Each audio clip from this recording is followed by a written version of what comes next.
Greetings from Toronto, Ontario. I am Shmuel Neft, otherwise known as Rabbi NFT. And I'm Dovie Kivman, joining you from Erie, Pennsylvania. Welcome to the Millennial Rabbis Podcast. As Chabad rabbis born in the 90s, we bridged the gap between two very distinct Jewish communities on opposite shores of Lake Erie. Yeah, so join us as we navigate the complexities of the modern world, offering fresh perspectives on the challenges we face today. Let's make sense of it all together. Dovie, you and I go way back. Some people in my community here in Toronto actually know who you are because you visited once. They remember you. You're a very memorable character. I think we've known each other for 7-8 years. We were in Yeshiva together. We went to Kazakhstan once together. And now we're two buddies who like to talk about stuff. We like to talk about stuff. So it goes without saying, most people know Toronto. And I say Toronto, it's Ontario, it's Canada. It's one of the biggest metropolises in North America. Jewish population around 180,000. Kosher restaurants all over the place. I'm a 5-minute drive from my kids' Jewish school. One of many Jewish schools here in town.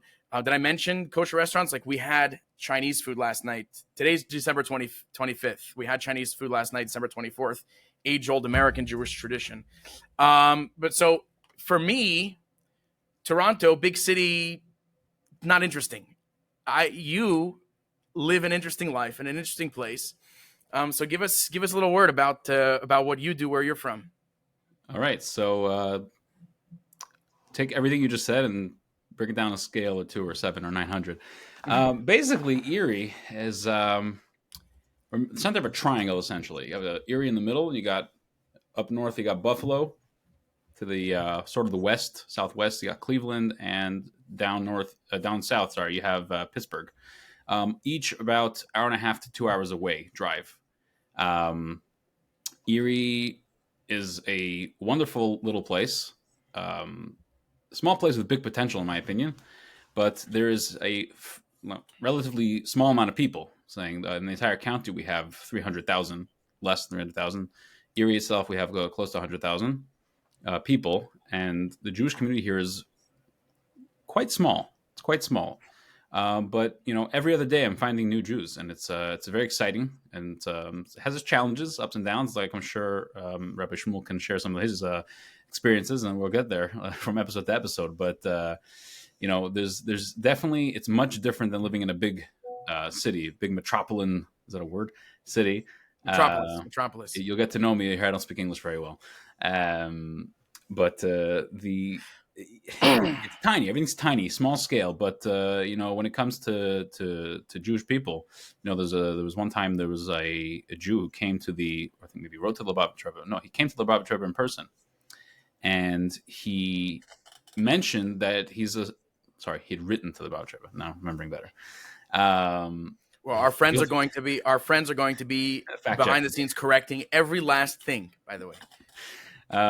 So he had written to the Rebbe saying that he's a small Jew, I think from Argentina.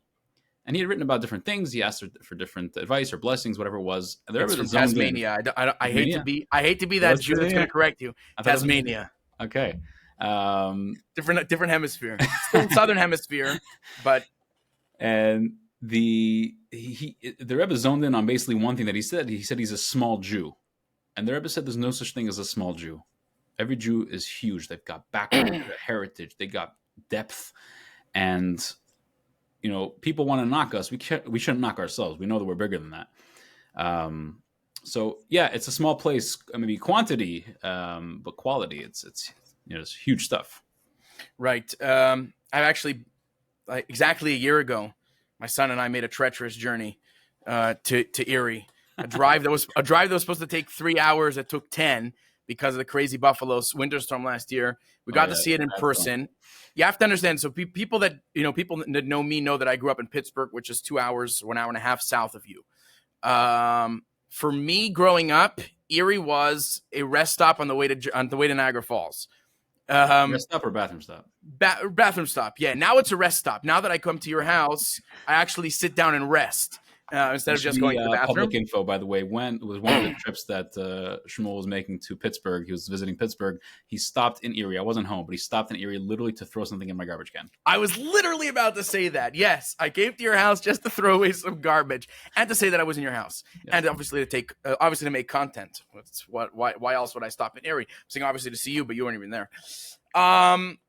So we live in two different places that are absolutely different paradigms. In other words, over here, it's a struggle to look for the small Jew, because the small Jew can sometimes be so hidden. I'm saying I came to this realization early on. So we're about to celebrate being here for 5 years. Early on, it was probably my first or my second Hanukkah, when I went through the hallways of my own condo building, which I knew of, let's say, 30 families in my condo building. I went knocking doors and I lit Hanukkah menorah with more than one family in my condo. And we're saying my condo is a stone's throw away from the closest kosher restaurant. These people were not lighting Hanukkah candles. And so we have this, your main focus. The truth is that all of our main focuses should be the small Jew, the big Jew, the small Jew, everyone in between. But for you see that much more in a revealed way. For me, I have to look, a little deeper. So I think we built up a lot of anticipation in the prep for this podcast. I'm super excited. I'm really excited. Shout out Moshe Goldman. I think we have to give him credit for being the inspiration. Moshe Goldman, Chabad rabbi in Waterloo, arguably one of my favorite colleagues in the province of Ontario. And there's a lot of them and a lot of amazing ones, but he's a special guy. So he was really, he pushed you, and you pushed me, and I pushed you back. But to lay the groundwork, we were talking about this earlier. We want to create a podcast. We're going to be recording 30 minutes every 2 weeks, God willing. And we're going to take this and do it wholeheartedly, consistent. We want to create a space, a program that both our community members are going to enjoy, but also our friends, our friends, classmates, our fellow shluchim, our fellow Chabad rabbis from around the world, and everybody in between. So we're gonna be, doing this, and we definitely encourage all of our good friends to send their notes and corrections. We will, like in any case of journalistic. Ethical, whatever, we will be more than happy to correct any mistakes we make. And also, please feel free, our audience members, however many there are of you out there, maybe there's a lot, maybe there's a little, to suggest what we should talk about. Yeah, the funny thing is, by the way, we're sitting here talking to each other. This is not live, it's recorded. It's just the two of us. People are actually going to watch this, and they're going to see that we're nuts. What are we going to do? For you to be seen as nuts is a surprise to people. For me, it's nothing new. Someone in Shul a couple of weeks ago called me crazy. I said, Rabbi, welcome to a long list of people that have been saying that my entire life. But yes, so we're gonna be talking about what's relevant, what's happening, what's top of mind, and giving our perspectives both from. We have, you and I both are from very different, distinct communities, and we're also from very distinct backgrounds. I come from a background, I became, observant as a teenager. I went through a lot of different phases. In those years, I went from wanting to be a Marine Corps fighter pilot to wanting to be a businessman to wanting to be a Chabad rabbi and everything in between. And I had a lot of choice to make, and I had a lot of battles to fight in my upbringing. By the way, since you're from Western Pennsylvania also, my family, at least I have two sides, my very different sides of my family. I have my Russian family, which at least my grandparents stayed fresh off the boat until the very end. And then I have my father's side of the family who have been in Pittsburgh and the surrounding area in Western Pennsylvania for the last 130 years. Western Pennsylvania is in my blood. So I come from, a different... Yinzers. What? Yeah, exactly. Yinzers. For the Toronto people, we'll translate that. Yins means you all. To create a dictionary of different funky terms we're going to use. Actually, I know a lady. She's she lives in Israel now, but she's originally from around here. I'm going to share the story with you once. That she moved to Israel. She made Aliyah, and part of the things that you do, what person does, whatever, when they make Aliyah, is they'll go through Ulpan, which is basically learning Hebrew. Intensive learning Hebrew. Although I do know that like a large chunk of the population in Israel does speak fluent English, but that's besides the point.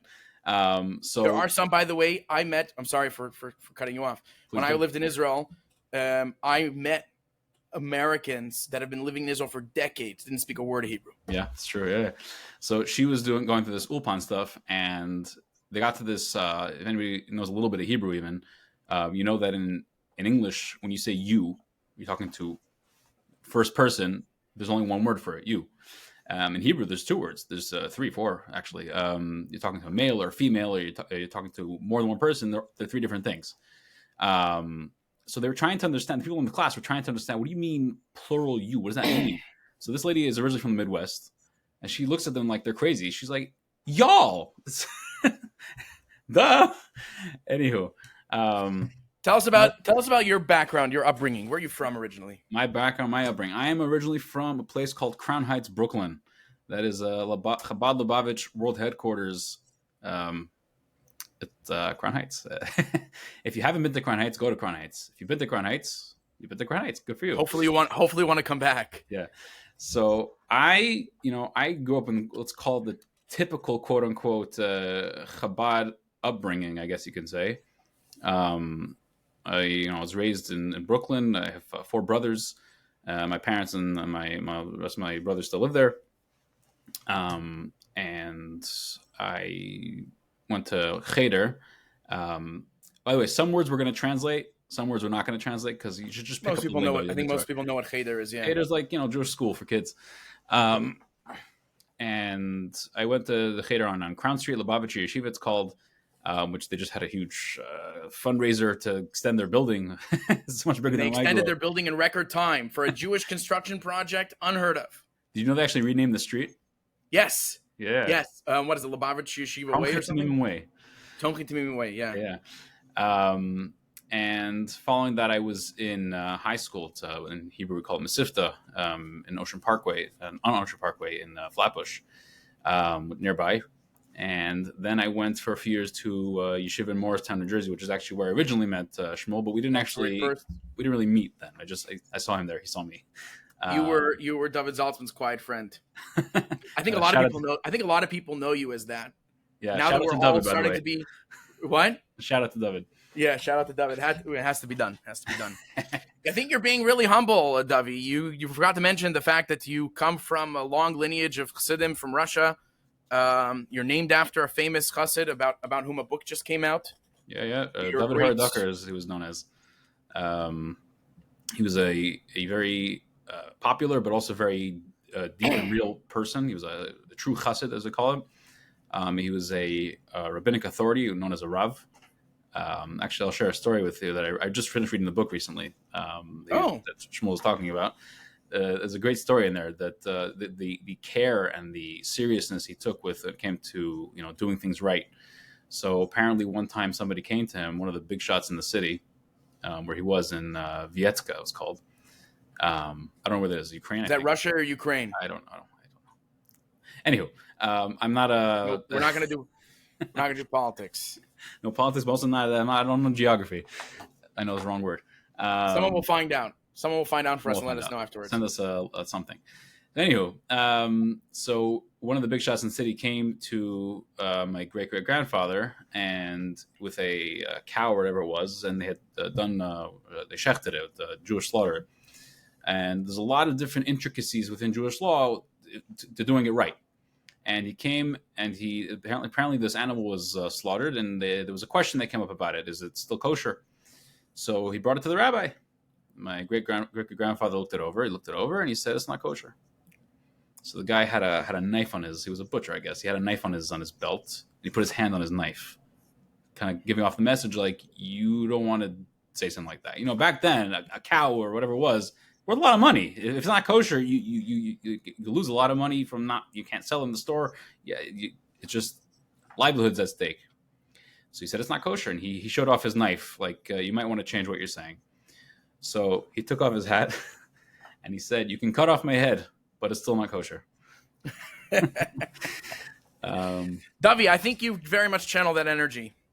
So I guess they say that there's a lot in Jewish literature, Kabbalistic stuff that talks about the power of a person's name, especially if the name comes from someone else, so you get to channel channel that energy. Funny, actually, speaking of great grandfathers, so kind of the story I like to tell about how we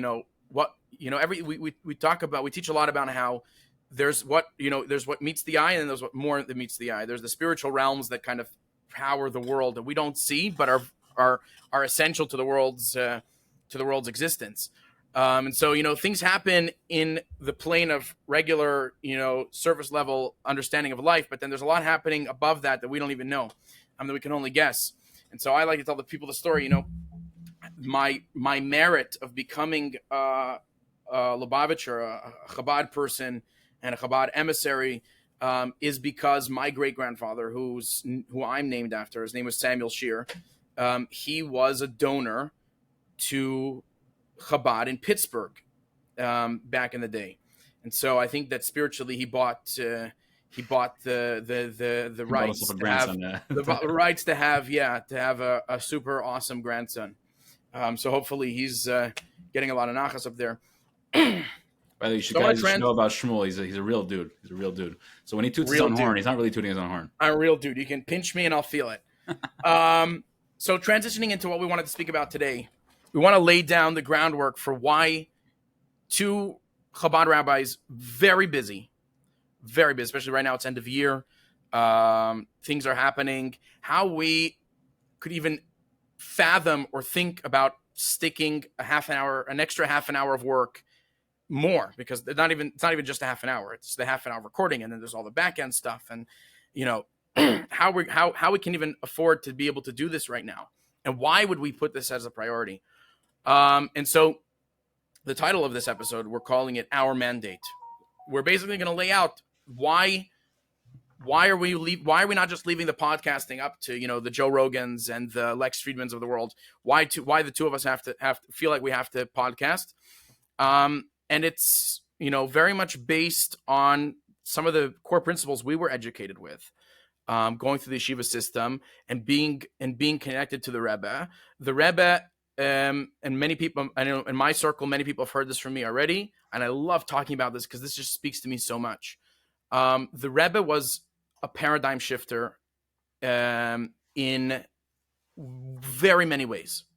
The Rebbe has revolutionized Judaism and Judaism's perspective on the world in a plethora of ways, sometimes even beyond belief. Once in a while, now I get surprised by things that I learned from the Rebbe's teachings. Well, just for a second, when you say revolutionize Judaism, you mean change Judaism? No, not change. Good question. No, the Rebbe did not change Judaism. You're very on point with that question. Not to say that the Rebbe changed Judaism, but the Rebbe brought to the fore how Judaism, what's a good word for this? How Judaism utilizes things that exist in creation, and that's exactly what we're doing today. So we were talking about this before about a talk that the Rebbe had given in 1960. And the background to that talk was that there was a new radio program being broadcasted. I think it was only in New York, in the metro area. Again, the experts will fill us in. And it was hosted by a man named Rabbi Yosef Weinberg. And what he was doing is he was giving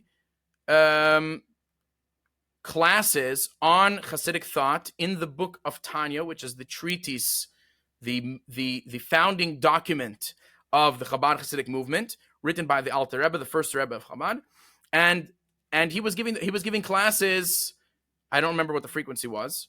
It was in Yiddish, because back then, in the 50s and 60s, Jews spoke Yiddish. Jews spoke Yiddish. Yeah, not just Jews in Williamsburg, but Jews everywhere spoke Yiddish. In Erie too, by the way. Yep.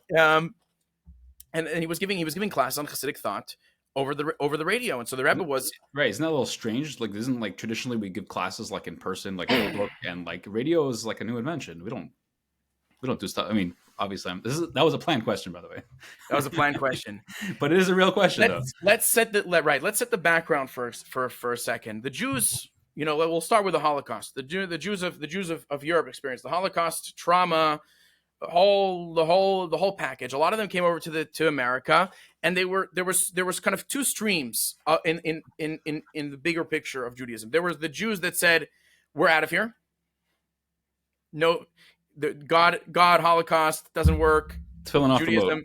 Yeah, filling off the boat. Although the filling off the boat thing was really during the big immigrations before the World War II, which is true. I don't know if anyone knows. We're not only fact checking, we're also clearing up myths. This is good. Clearing out, yeah. The recent scuba diving discoveries in the last decade, let's say, found a tefillin on the bottom of New York Harbor, because people were coming to the New World, and this is in the turn of the century. Shedding off their old world identities, and that religion was part of it.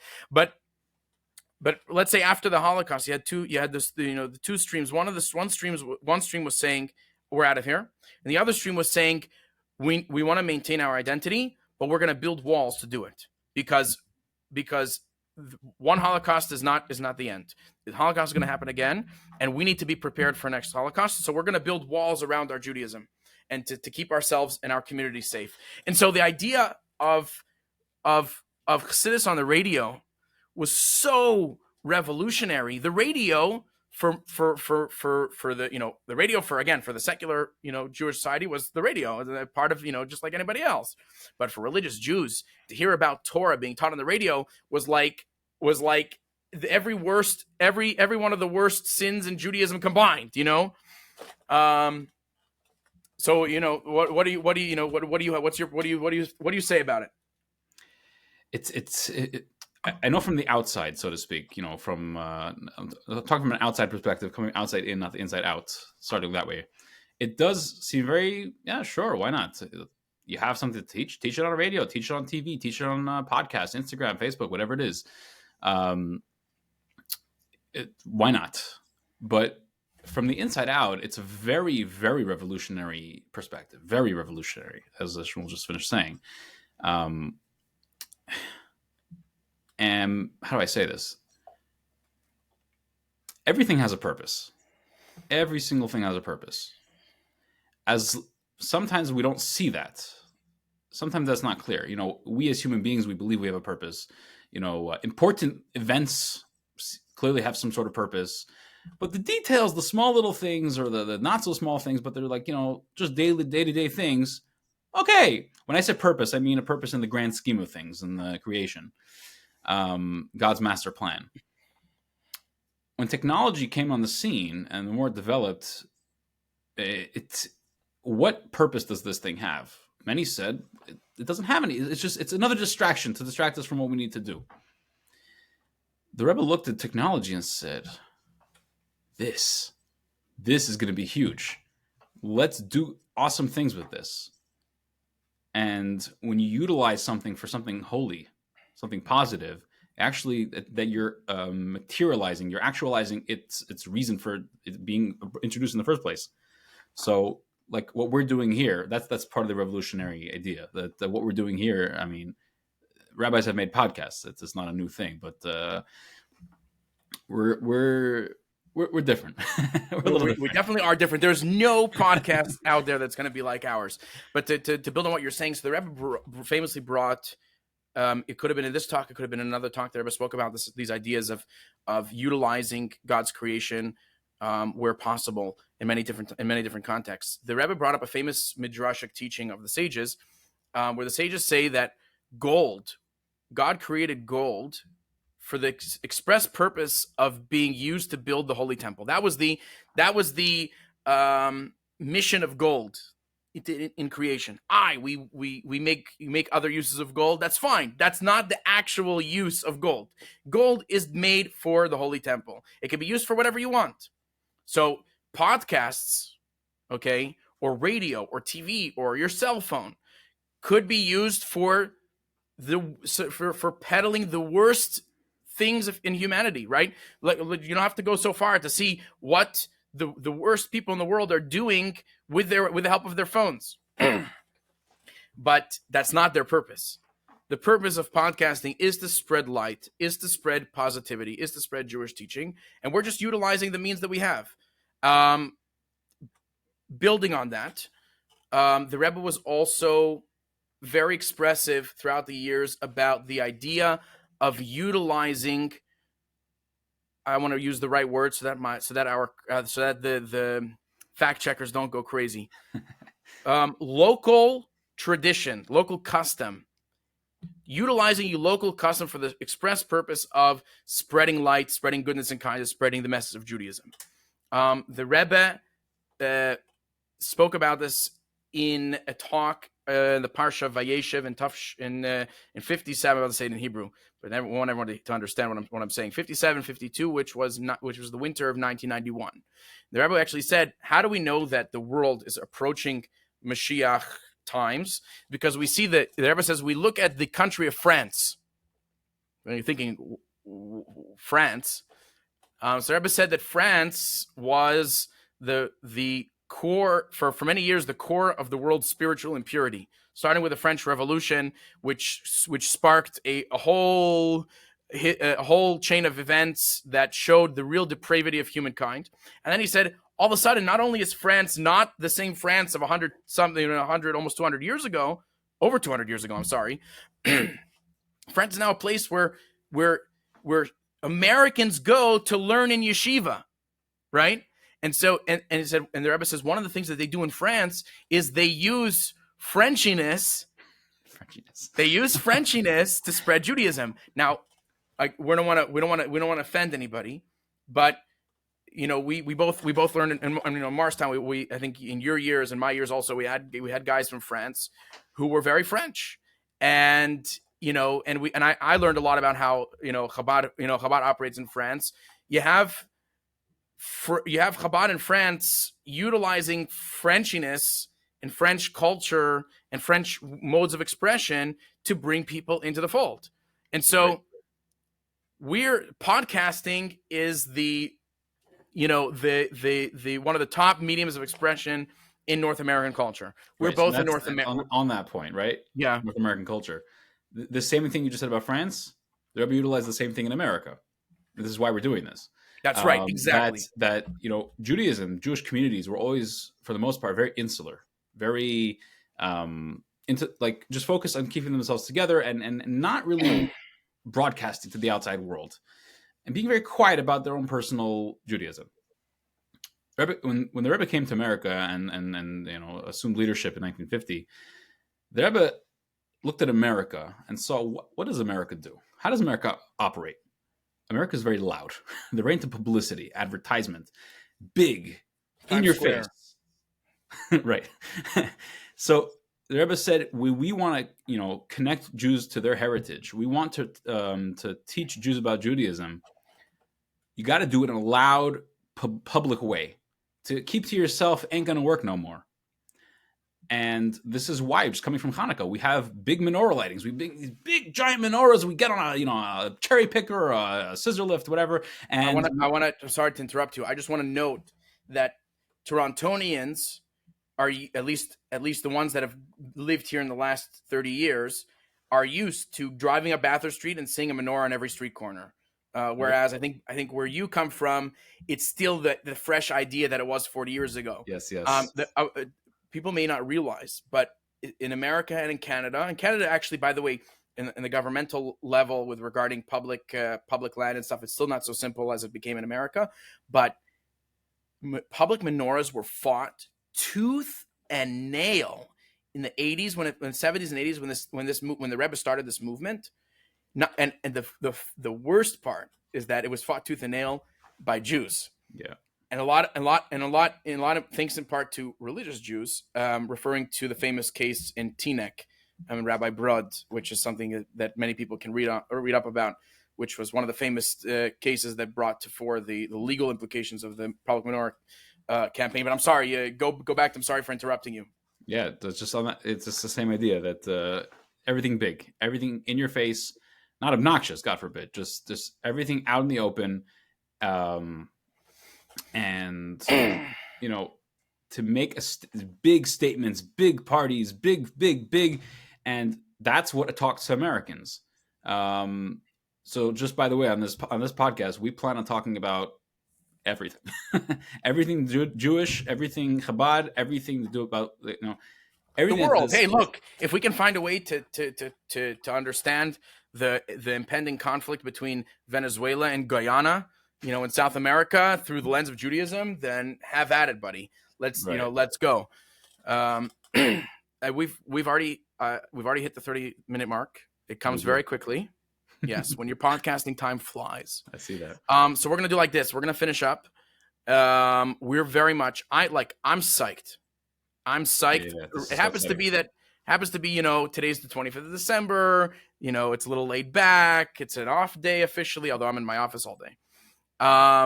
But I'm making a commitment because I believe, and I think you definitely on the same level as I do, believe in the power of doing this. Believe in the power of spreading the message on whatever means possible. And by the way, when you do that, you elevate spiritually that medium. So when you do good with podcasts, so you elevate the realm of podcast, so to speak, in a spiritual sense. That's exactly what our mission is here as Jews in the world, in the process of bringing Mashiach, and process of bringing a perfect world, which is the ultimate mission. So being that this podcast is going to be a force for good in bringing Mashiach, I'm gonna get right to the straight to the point. I plan on making this a priority, and staying consistent and in keeping up, and hopefully we'll have an audience that will mirror that, and then give us enough of a push to continue doing it. But look, whatever works, like we said.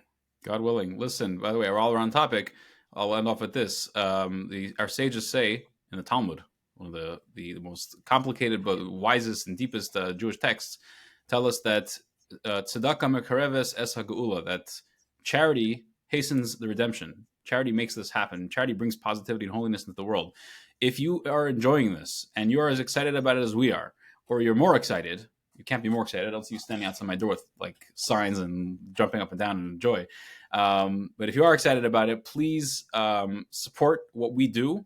You can make a donation to Chabad of JRCC Rockford, where Rebbe Shmuel is. You can or to Chabad of Erie and earmark it. Make sure either one of our organizations, and you can do it in an earmark that it should go to the podcast. Or not. Interrupting you again. This may be a theme of we keep interrupting. This may be a theme of the podcast, but interrupting Cal. We do have some costs involved in making this happen, and we hope that there's going to be a group of people that are going to believe in this as much as we do, and to be the ones to really make it happen. We're just, I have people say, thank you so much for doing this, thank you so much for doing that. I say, you don't have to thank me. I'm the messenger. I'm the workhorse. Thank the person that enabled me to do this. That's who needs to be thanked. So thank you, all of you amazing people out there. You're watching and listening, or whatever you're doing. Your ears are on your eyes. We're gonna have fans now, Dovie. We're gonna have fans. I know what that means. Whatever that means. And I'm very much looking forward. So fantastic. With that, have a great week. Have a great day. Have a great life. We'll see you in 2 weeks. All right. Over and out.